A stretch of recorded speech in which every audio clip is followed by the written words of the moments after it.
আচ্ছা, সবসময় একই কাজ করতে বোরিং লাগে না?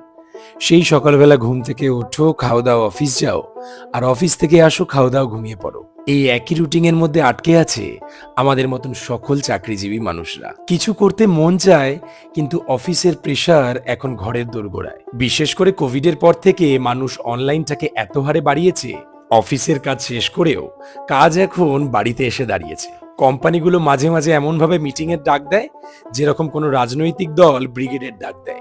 দু জায়গাতে আবার একই রকম কমন ব্যাপারও রয়েছে। রাজনীতিতে যেমন নেতারাই ভাষণ দেয়, বেসরকারি চাকরিতেও ওপর মহলের বসেরা একই রকমই ভাষণ দেয়। এই কাম ছেড়েছে, ওপর মহলের যদি কোনো বস দেখে নেয় তাহলে আমার চাকরির খুঁটি নড়েছে। আর নড়লে নড়বে, কি আর করবে, চাকরি তো যাবে, ও কোথাও না কোথাও ঠিক একটা পেয়ে যাব। কিন্তু এদেশে তো আবার চাকরির অভাব।